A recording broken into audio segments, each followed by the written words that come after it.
Clause case में दोषी आतंकी आरिज खान को साकेत कोर्ट ने फांसी की सजा सुना दी है। कोर्ट ने माना कि ये रेयरेस्ट ऑफ रेयर केस है। आरिज खान पर 11 लाख रुपए का जुर्माना भी लगाया गया, जिसमें 10 लाख रुपए शहीद इंस्पेक्टर मोहन चंद शर्मा के परिवार को दिए जाएंगे। आपको बता दें कि आतंकी आरिज पर देश में कई जगहों पर बम धमाके के आरोप हैं, जिसमें करीब 165 लोगों की जान चली गई थी।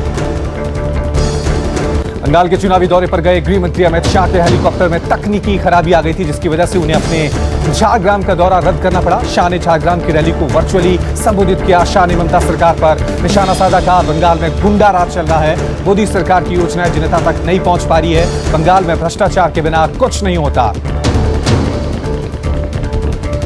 अमित शाह की दूसरी रैली रानीबांध में हुई। इस दौरान उन्होंने कहा कि बंगाल की जनता परिवर्तन का मन बना चुकी है। शाह ने ऐलान किया कि बंगाल में बीजेपी की सरकार बनने के बाद सरकारी कर्मचारियों को 7वां वेतनमान दिया जाएगा। इसके अलावा शाह ने आरोप लगाया कि दीदी के राज में कट मनी कल्चर चल रहा है, जिसे बीजेपी सत्ता में आते ही खत्म कर देगी।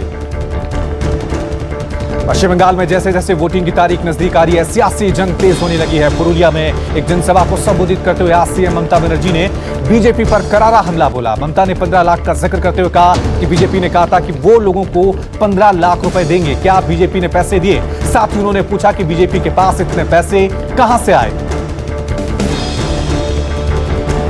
सीएम ममता बनर्जी ने व्हील चेयर पर अपनी दूसरी रैली पुरुलिया के बलरामपुर में की। ममता ने कहा कि बीजेपी विकास के नाम पर नहीं, धर्म के नाम पर लोगों से वोट मांग रही है, लेकिन बंगाल की जनता बीजेपी के झांसे में नहीं आएगी। लोगों ने समझा था कि मैं चुनाव प्रचार नहीं कर पाऊंगी, लेकिन चोट के डर से ज्यादा जरूरी मेरा फर्ज है। नंदीग्राम की घटना का जिक्र करते हुए ममता ने कहा कि मुझे चोट लगी, लेकिन सौभाग्य से मैं बच गई। मैं सामान्य महिला नहीं, स्ट्रीट फाइटर हूं।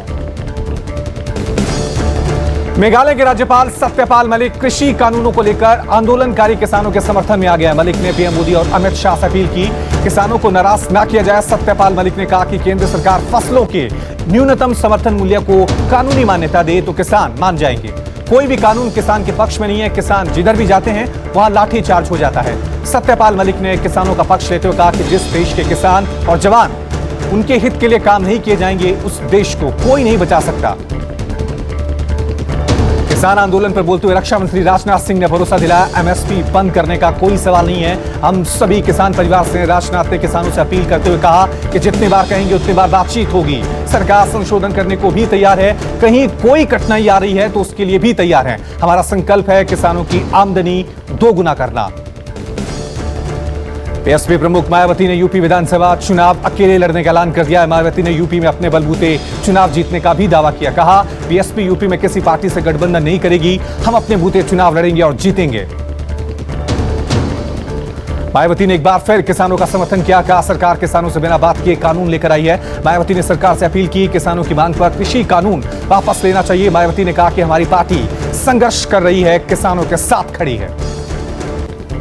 कश्मीर के शोपिया में सुरक्षा बलों को बड़ी कामयाबी हाथ लगी है। मुठभेड़ में जवानों ने जैश के टॉप आतंकी सज्जाद अफगानी को ढेर कर दिया। मारे गए आतंकी के पास से भारी मात्रा में असला भी बरामद हुआ है।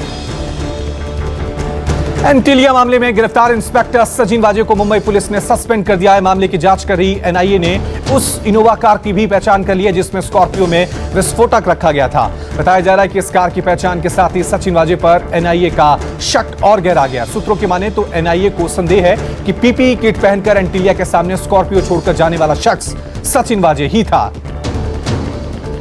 यूपी में अपराधियों के एनकाउंटर पर अब धर्म के आधार पर सियासत शुरू हो गई है। असदुद्दीन ओवैसी ने यूपी के बलरामपुर में भागीदारी संयुक्त मोर्चा की एक जनसभा को संबोधित करते हुए योगी सरकार पर हमला बोला। कहा यूपी में बीजेपी सरकार के दौरान 2017-2020 तक 6000 से अधिक एनकाउंटर हुए हैं। इनमें जो लोग मारे गए उनमें 37% मुसलमान हैं। ओवैसी ने पूछा कि आखिर ये जुल्म क्यों हो रहा है। ओवैसी के इस बयान पर यूपी सरकार के मंत्री मोहसिन रजा ने पलटवार किया। मोहसिन रजा ने कहा कि ओवैसी को हर किसी को समझाना चाहिए कि वो बैरिस्टर बने, ना कि अपराधी। सरकारी बैंकों के निजीकरण के फैसले के विरोध में आज मुंबई समेत देश के तमाम बैंकों में 2 दिनों की हड़ताल कर दी गई है। बैंकों के निजीकरण के विरोध में देश भर में प्रदर्शन हुए। हड़ताल कर रहे बैंक कर्मचारियों ने सरकार का विरोध करते हुए कहा कि सरकार सरकारी सेक्टर को प्राइवेट कंपनियों को देना चाहती है। सरकारी बैंकों को प्राइवेट करना इसी का हिस्सा है। बिहार के किशनगंज में सिलेंडर फटने से बड़ा हादसा हो गया। आग लगने से एक ही परिवार के 5 लोगों की झुलसने से दर्दनाक मौत हो गई। हादसे में जान गंवाने वालों के घर के मालिक समेत 4 छोटे छोटे बच्चे भी शामिल हैं। राजस्थान के जोधपुर में एक फैक्ट्री में भीषण आग लगने से हड़कंप मच गया। आग लगने से फैक्ट्री में लाखों का सामान जलकर खाक हो गया। फायर ब्रिगेड की कई गाड़ियों ने मौके पर पहुंचकर कड़ी मशक्कत के बाद आग पर काबू पाया। देश में कोरोना के मरीज एक बार फिर तेजी से बढ़ने लगे हैं। आज भी 26,000 से ज्यादा कोरोना पॉजिटिव मरीजों की पुष्टि हुई। आंकड़ों के मुताबिक 24 घंटे में 26,291 लोग संक्रमित पाए गए, जबकि एक दिन में 118 लोगों की कोरोना से मौत हो गई। कोरोना से बढ़ते मामलों को देखते हुए पीएम मोदी ने सभी मुख्यमंत्रियों के साथ 17 मार्च को बैठक बुलाई है। महाराष्ट्र में कोरोना बेलगाम होता जा रहा है। एक दिन में 16,620 नए मामले सामने आए, जबकि 50 की मौत हो गई। सिर्फ पुणे से ही 3,200 नए केस मिले। नागपुर में आज से एक हफ्ते का फुल लॉकडाउन शुरू हो गया है, जो 21 मार्च तक चलेगा। सिर्फ जरूरी सेवाओं के लिए छूट दी गई है।